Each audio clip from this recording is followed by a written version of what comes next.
ਵਾਹਿਗੁਰੂ ਜੀ ਕਾ ਖਾਲਸਾ ਵਾਹਿਗੁਰੂ ਜੀ ਕੀ ਫਤਿਹ। ਸ਼ਲੋਕ ਭਗਤ ਕਬੀਰ ਜੀਓ ਕੇ।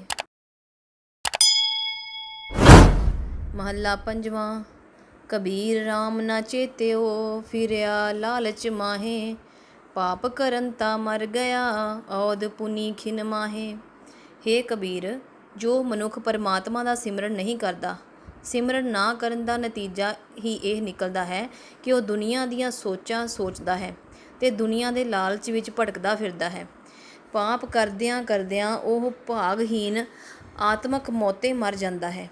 ਉਸ ਦੇ ਅੰਦਰੋਂ ਉੱਚਾ ਆਤਮਕ ਜੀਵਨ ਮੁੱਕ ਜਾਂਦਾ ਹੈ ਅਤੇ ਉਹ ਵਿਕਾਰਾਂ ਵਿੱਚ ਰੱਜਦਾ ਵੀ ਨਹੀਂ ਕਿ ਅਚਨਚੇਤ ਉਮਰ ਮੁੱਕ ਜਾਂਦੀ ਹੈ। ਕਬੀਰ ਕਾਇਆ ਕਾਚੀ ਕਾਰਵੀ, ਕੇਵਲ ਕਾਚੀ ਧਾਤ। ਸਾਬਤ ਰਖਹਿ ਤਾ ਰਾਮ ਭਜ, ਨਾਹੇ ਤਾ ਬਿਨਠੀ ਬਾਤ। ਹੇ ਕਬੀਰ, ਇਹ ਸਰੀਰ ਕੱਚਾ ਲੋਟਾ ਸਮਝ ਲੈ, ਇਸ ਦਾ ਅਸਲਾ ਨਿਰੋਲ ਕੱਚੀ ਮਿੱਟੀ ਮਿਥ ਲੈ। ਜੇ ਤੂੰ ਇਸ ਨੂੰ ਬਾਹਰਲੇ ਭੈੜੇ ਅਸਰਾਂ ਤੋਂ ਪਵਿੱਤਰ ਰੱਖਣਾ ਲੋੜਦਾ ਹੈ ਤਾਂ ਪਰਮਾਤਮਾ ਦਾ ਨਾਮ ਸਿਮਰ, ਨਹੀਂ ਤਾਂ ਮਨੁੱਖਾ ਜਨਮ ਦੀ ਇਹ ਖੇਡ ਵਿਗੜੀ ਹੀ ਜਾਣ ਲੈ, ਭਾਵ ਜ਼ਰੂਰ ਵਿਗੜ ਜਾਏਗੀ। ਕਬੀਰ ਕੇਸੋ ਕੇਸੋ ਕੂ ਕੀਐ, ਨਾ ਸੋਈਐ ਆਸਾਰ। ਰਾਤ ਦਿਵਸ ਕੇ ਕੂਕਨੇ, ਕਬਹੂ ਕੇ ਸੁਨੈ ਪੁਕਾਰ। ਹੇ ਕਬੀਰ, ਜੇ ਇਸ ਸਰੀਰ ਨੂੰ ਵਿਕਾਰਾਂ ਵੱਲੋਂ ਸਾਬਤ ਰੱਖੇ ਤਾਂ ਹਰ ਵੇਲੇ ਪਰਮਾਤਮਾ ਦਾ ਨਾਮ ਯਾਦ ਕਰਦੇ ਰਹੀਏ, ਕਿਸੇ ਵੇਲੇ ਵੀ ਵਿਕਾਰਾਂ ਵੱਲੋਂ ਬੇਪਰਵਾਹ ਨਾ ਹੋਈਏ। ਜੇ ਦਿਨ ਰਾਤ ਹਰ ਵੇਲੇ ਪਰਮਾਤਮਾ ਨੂੰ ਸਿਮਰਦੇ ਰਹੀਏ ਤਾਂ ਕਿਸੇ ਨਾ ਕਿਸੇ ਵੇਲੇ ਉਹ ਪ੍ਰਭੂ ਜੀਵ ਦੀ ਅਰਦਾਸ ਸੁਣ ਹੀ ਲੈਂਦਾ ਹੈ ਤੇ ਇਸ ਨੂੰ ਆਤਮਕ ਮੌਤੇ ਮਰਨੋਂ ਬਚਾ ਲੈਂਦਾ ਹੈ। ਕਬੀਰ ਕਾਇਆ ਕਜਲੀ ਬਨ ਪਿਆ, ਮਨ ਕੁੰਚਰ ਮਏ ਮੰਤ। ਅੰਕਸ ਗਾਨ ਰਤਨ ਹੈ, ਖੇਵਟ ਬਿਰਲਾ ਸੰਤ। ਹੇ ਕਬੀਰ, ਜੇ ਕੇਸੋ ਕੇਸੋ ਨਾ ਕੂਕੀਏ, ਜੇ ਪਰਮਾਤਮਾ ਦਾ ਸਿਮਰਨ ਨਾ ਕਰੀਏ ਤਾਂ ਅਨੇਕਾਂ ਵਿਕਾਰ ਪੈਦਾ ਹੋ ਜਾਣ ਕਰਕੇ ਇਹ ਮਨੁੱਖਾ ਸਰੀਰ ਮਾਨੋ ਕਜਲੀ ਬਣ ਜਾਂਦਾ ਹੈ, ਜਿਸ ਵਿੱਚ ਮਨ ਹਾਥੀ ਆਪਣੇ ਮਦ ਵਿੱਚ ਮੱਤਾ ਹੋਇਆ ਫਿਰਦਾ ਹੈ। ਇਸ ਹਾਥੀ ਨੂੰ ਕਾਬੂ ਵਿੱਚ ਰੱਖਣ ਲਈ ਗੁਰੂ ਦਾ ਸ਼੍ਰੇਸ਼ਟ ਗਿਆਨ ਹੀ ਕੁੰਡਾ ਬਣ ਸਕਦਾ ਹੈ। ਕੋਈ ਭਾਗਾਂ ਵਾਲਾ ਗੁਰਮੁਖ ਇਸ ਗਿਆਨ ਕੁੰਡੇ ਨੂੰ ਵਰਤ ਕੇ ਮਨ ਹਾਥੀ ਨੂੰ ਚਲਾਉਣ ਜੋਗਾ ਹੁੰਦਾ ਹੈ। ਕਬੀਰ ਰਾਮ ਰਤਨ ਮੁਖ ਕੋਥਰੀ, ਪਾਰਖ ਆਗੇ ਖੋਲ। ਕੋਈ ਆਏ ਮਿਲੇ ਗੋ ਗਾਹਕੀ, ਲੈ ਗੋ ਮਹਿਗੇ ਮੋਲ। ਹੇ ਕਬੀਰ, ਪਰਮਾਤਮਾ ਦਾ ਨਾਮ ਦੁਨੀਆ ਵਿੱਚ ਸਭ ਤੋਂ ਕੀਮਤੀ ਪਦਾਰਥ ਹੈ। ਇਸ ਪਦਾਰਥ ਨੂੰ ਸਾਂਭ ਕੇ ਰੱਖਣ ਵਾਸਤੇ ਆਪਣੇ ਮੂੰਹ ਨੂੰ ਗੁੱਥੀ ਬਣਾ ਤੇ ਇਸ ਰਤਨ ਦੀ ਕਦਰ ਕੀਮਤ ਜਾਣਨ ਵਾਲੇ ਕਿਸੇ ਗੁਰਮੁਖ ਦੇ ਅੱਗੇ ਹੀ ਮੂੰਹ ਖੋਲ੍ਹਣਾ, ਭਾਵ ਸਤਸੰਗ ਵਿੱਚ ਪ੍ਰਭੂ ਨਾਮ ਦੀ ਸਿਫਤ ਸਲਾਹ ਕਰ। ਜਦੋਂ ਨਾਮ ਰਤਨ ਦੀ ਕਦਰ ਜਾਣਨ ਵਾਲਾ ਕੋਈ ਗਾਹਕ ਸਤਸੰਗ ਵਿੱਚ ਆ ਅੱਪੜਦਾ ਹੈ ਤਾਂ ਉਹ ਆਪਣਾ ਮਨ ਗੁਰੂ ਦੇ ਹਵਾਲੇ ਕਰਕੇ ਨਾਮ ਰਤਨ ਨੂੰ ਖਰੀਦਦਾ ਹੈ। ਕਬੀਰ ਰਾਮ ਨਾਮ ਜਾਣਿਓ ਨਹੀਂ, ਪਾਲਿਓ ਕਟਕ ਕੁਟੰਬ। ਧੰਦੇ ਹੀ ਮਹਿ ਮਰ ਗਇਓ, ਬਾਹਰ ਭਈ ਨਾ ਬੰਬ। ਪਰ ਹੇ ਕਬੀਰ, ਜਿਸ ਮਨੁੱਖ ਨੂੰ ਪਰਮਾਤਮਾ ਦੇ ਨਾਮ ਰਤਨ ਦੀ ਕਦਰ ਕੀਮਤ ਨਹੀਂ ਪੈਂਦੀ, ਉਹ ਨਾਮ ਰਤਨ ਨੂੰ ਵਿਸਾਰ ਕੇ ਸਾਰੀ ਉਮਰ ਬਹੁਤਾ ਟੱਬਰ ਹੀ ਪਾਲਦਾ ਰਹਿੰਦਾ ਹੈ। ਦੁਨੀਆ ਦੇ ਧੰਦਿਆਂ ਵਿੱਚ ਹੀ ਖੱਪ ਖੱਪ ਕੇ ਉਹ ਮਨੁੱਖ ਆਤਮਕ ਮੌਤੇ ਮਰ ਜਾਂਦਾ ਹੈ। ਇਹਨਾਂ ਖਪਾਣਿਆਂ ਵਿੱਚੋਂ ਨਿਕਲ ਕੇ ਕਦੇ ਉਸਦੇ ਮੂੰਹੋਂ ਰਾਮ ਨਾਮ ਦੀ ਆਵਾਜ਼ ਨਹੀਂ ਨਿਕਲਦੀ, ਨਾ ਹੀ ਇਹਨਾਂ ਖਪਾਣਿਆਂ ਵਿੱਚੋਂ ਕਦੇ ਉਸਨੂੰ ਵੇਲ ਮਿਲਦੀ ਹੈ ਤੇ ਨਾ ਉਹ ਕਦੇ ਪਰਮਾਤਮਾ ਦਾ ਨਾਮ ਮੂੰਹੋਂ ਉਚਾਰਦਾ ਹੈ। ਕਬੀਰ ਆਖੀ ਕੇਰੇ ਮਾਟੁਕੇ, ਪਲ ਪਲ ਗਈ ਬਿਹਾਏ। ਮਨ ਜੰਜਾਲ ਨਾ ਛੋਡਈ, ਜਮ ਦੀਆ ਦਮਾਮਾ ਆਏ। ਹੇ ਕਬੀਰ, ਉਸ ਬਦਨਸੀਬ ਦਾ ਹਾਲ ਵੇਖ ਜੋ ਪ੍ਰਭੂ ਨਾਮ ਦੀ ਕਦਰ ਕੀਮਤ ਨਾ ਜਾਣਦਾ ਹੋਇਆ ਸਾਰੀ ਉਮਰ ਕੁਟੰਬ ਪਾਲਣ ਵਿੱਚ ਹੀ ਗੁਜ਼ਾਰਦਾ ਹੈ ਤੇ ਕਦੀ ਵੀ ਪ੍ਰਭੂ ਨਾਮ ਮੂੰਹੋਂ ਨਹੀਂ ਉਚਾਰਦਾ। ਥੋੜ੍ਹੀ ਥੋੜ੍ਹੀ ਕਰਕੇ ਬੇਮਲੂਮੇ ਜਿਹੇ ਉਸ ਦੀ ਉਮਰ ਅੱਖਾਂ ਦੇ ਝਮਕਣ ਜਿਤਨਾ ਸਮਾਂ ਤੇ ਪਲ ਪਲ ਕਰਕੇ ਬੀਤ ਜਾਂਦੀ ਹੈ। ਫਿਰ ਵੀ ਉਸ ਦਾ ਮਨ ਕੁਟੰਬ ਦਾ ਜੰਜਾਲ ਨਹੀਂ ਛੱਡਦਾ।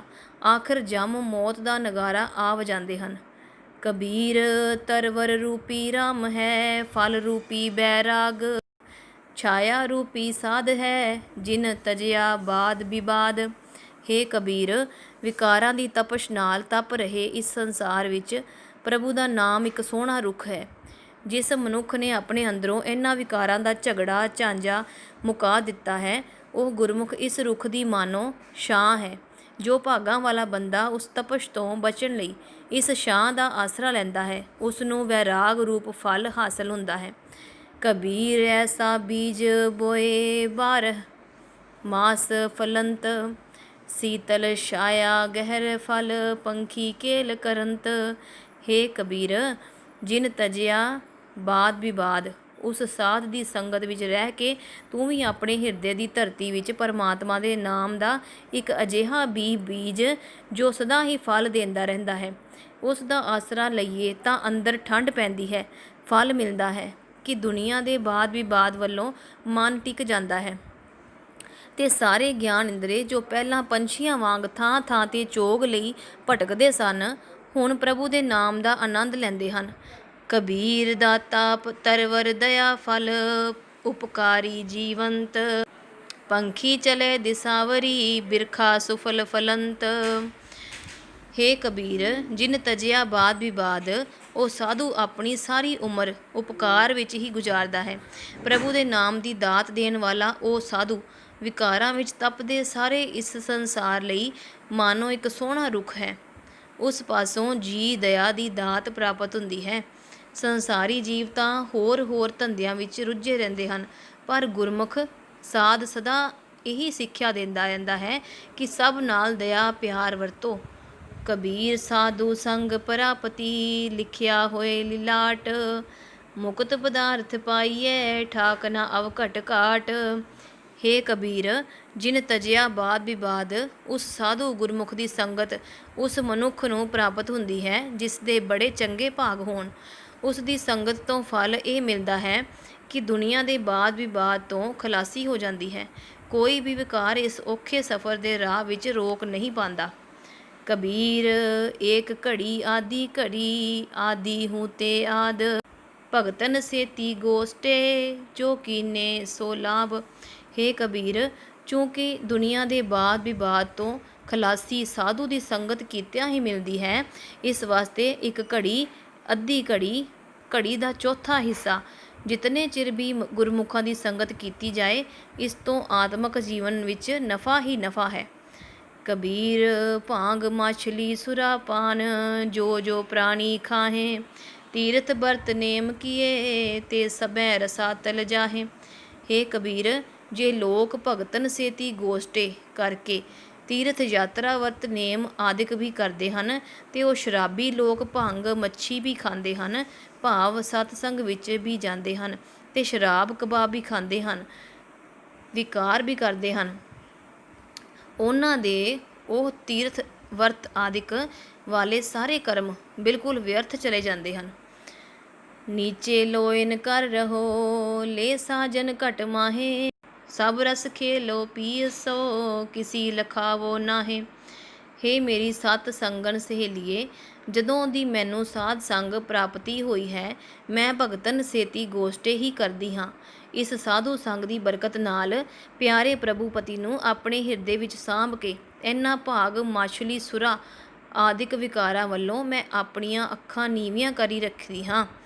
ਦੁਨੀਆ ਦੇ ਇਹਨਾਂ ਰਸਾਂ ਨਾਲ ਖੇਡਾਂ ਖੇਡਣ ਦੇ ਥਾਂ ਮੈਂ ਪ੍ਰਭੂ ਪਤੀ ਨਾਲ ਸਾਰੇ ਰੰਗ ਮਾਣਦੀ ਹਾਂ, ਪਰ ਮੈਂ ਇਹ ਭੇਤ ਕਿਸੇ ਨੂੰ ਨਹੀਂ ਦੱਸਦੀ। 8 ਜਾਮ 64 ਘਰੀ ਤੋਇ ਨਿਰਖਤ ਰਹੇ ਜੀਓ, ਨੀਚੇ ਲੋਇਨ ਕਿਉ ਕਰੋ ਸਭ ਘਟ ਦੇਖੋ ਪੀਓ। ਹੇ ਸਖੀ, ਮੈਂ ਸਿਰਫ ਪ੍ਰਭੂ ਪਤੀ ਨੂੰ ਹੀ ਆਖਦੀ ਹਾਂ ਕਿ ਹੇ ਪਤੀ, 8 ਪਹਿਰ ਹਰ ਘੜੀ ਮੇਰੀ ਜਿੰਦ ਤੈਨੂੰ ਹੀ ਤੱਕਦੀ ਰਹਿੰਦੀ ਹੈ। ਹੇ ਸਖੀ, ਮੈਂ ਸਭ ਸਰੀਰਾਂ ਵਿੱਚ ਪ੍ਰਭੂ ਪਤੀ ਨੂੰ ਹੀ ਵੇਖਦੀ ਹਾਂ, ਇਸ ਵਾਸਤੇ ਮੈਨੂੰ ਕਿਸੇ ਪ੍ਰਾਣੀ ਮਾਤਰ ਤੋਂ ਨਫ਼ਰਤ ਨਹੀਂ ਹੈ। ਸੁਨ ਸਖੀ ਪੀਏ ਮਹਿ ਜੀਓ ਬਸੈ, ਜੀ ਮਹਿ ਬਸੇ ਕੀ ਪੀਓ, ਜੀਓ ਪੀਓ ਬੂਝੋ ਨਹੀਂ ਘਟ ਮਹਿ ਜੀਓ ਕੇ ਪੀਓ। ਹੇ ਸਹੇਲੀਏ, ਸਾਧੂ ਸੰਗ ਦੀ ਬਰਕਤ ਨਾਲ ਮੇਰੇ ਅੰਦਰ ਇੱਕ ਅਚਰਜ ਖੇਡ ਬਣ ਗਈ ਹੈ। ਮੈਨੂੰ ਹੁਣ ਇਹ ਪਤਾ ਨਹੀਂ ਲੱਗਦਾ ਕਿ ਮੇਰੀ ਜਿੰਦ ਪ੍ਰਭੂ ਪਤੀ ਵਿੱਚ ਵਸ ਰਹੀ ਹੈ ਜਾਂ ਜਿੰਦ ਵਿੱਚ ਪਿਆਰਾ ਆ ਵਸਿਆ ਹੈ। ਹੇ ਸਹੇਲੀਏ, ਤੂੰ ਹੁਣ ਇਹ ਸਮਝ ਹੀ ਨਹੀਂ ਸਕਦੀ ਕਿ ਮੇਰੇ ਅੰਦਰ ਮੇਰੀ ਜਿੰਦ ਹੈ ਜਾਂ ਮੇਰਾ ਪਿਆਰਾ ਪ੍ਰਭੂ ਪਤੀ। कबीर बामन गुरु है जगत का, भगतन का गुर नाहे। अरज उरज कै पच मुआ, चारो बेदोह माहे। पर हे कबीर, आख मैनू जो यह जीवन दात मिली है, जीवन दाते सतगुरु तो मिली है, जो आप भी नाम दा रसिया है। जनेऊ आदिक दे के ते कर्म कांड दा राह दस के ब्राह्मण सिर्फ दुनियादारां दा ही गुरु अखवा सकदा है। ਭਗਤੀ ਕਰਨ ਵਾਲਿਆਂ ਦਾ ਉਪਦੇਸ਼ ਦਾਤਾ ਬ੍ਰਾਹਮਣ ਨਹੀਂ ਬਣ ਸਕਦਾ, ਕਿਉਂਕਿ ਇਹ ਤਾਂ ਆਪ ਹੀ ਚੌਹਾਂ ਵੇਦਾਂ ਦੇ ਜੱਗ ਆਦਿਕ ਕਰਮ ਕਾਂਡ ਦੀਆਂ ਉਲਝਣਾਂ ਨੂੰ ਸੋਚ ਕੇ ਇਹਨਾਂ ਵਿੱਚ ਹੀ ਖੱਪ ਕੇ ਆਤਮਕ ਮੌਤ ਮਰ ਚੁੱਕਾ ਹੈ। ਇਸ ਦੀ ਆਪਣੀ ਹੀ ਜਿੰਦ ਪ੍ਰਭੂ ਮਿਲਾਪ ਦਾ ਆਨੰਦ ਨਹੀਂ ਮਾਣ ਸਕੀ। ਇਹ ਭਗਤਾਂ ਨੂੰ ਉਹ ਸਵਾਦ ਕਿਵੇਂ ਦਿਵਾ ਸਕਦਾ ਹੈ। ਹਰ ਹੈ ਖਾਂਡ ਰੇਤ ਮਹਿ ਬਿਖਰੀ, ਹਾਥੀ ਚੁਣੀ ਨ ਜਾਏ। ਕਹਿ ਕਬੀਰ ਗੁਰ ਭਲੀ ਬੁਝਾਈ, ਕੀਟੀ ਹੋਏ ਕਹਿ ਖਾਏ। ਪਰਮਾਤਮਾ ਦਾ ਨਾਮ ਮਾਨੋ ਖੰਡ ਹੈ ਜੋ ਰੇਤ ਵਿੱਚ ਖਿਲਰੀ ਹੋਈ ਹੈ। ਹਾਥੀ ਪਾਸੋਂ ਇਹ ਖੰਡ ਰੇਤ ਵਿੱਚੋਂ ਚੁਣੀ ਨਹੀਂ ਜਾ ਸਕਦੀ। ਕਬੀਰ ਆਖਦਾ ਹੈ ਕਿ ਪੂਰੇ ਸਤਿਗੁਰੂ ਨੇ ਇਹ ਭਲੀ ਮੱਤ ਦਿੱਤੀ ਹੈ ਕਿ ਮਨੁੱਖ ਕੀੜੀ ਬਣ ਕੇ ਇਹ ਖੰਡ ਖਾ ਸਕਦਾ ਹੈ। कबीर जो तोहे साध पिरम की, सीस काट कर गोए। खेलत खेलत हाल कर, जो किछ होए ता होए।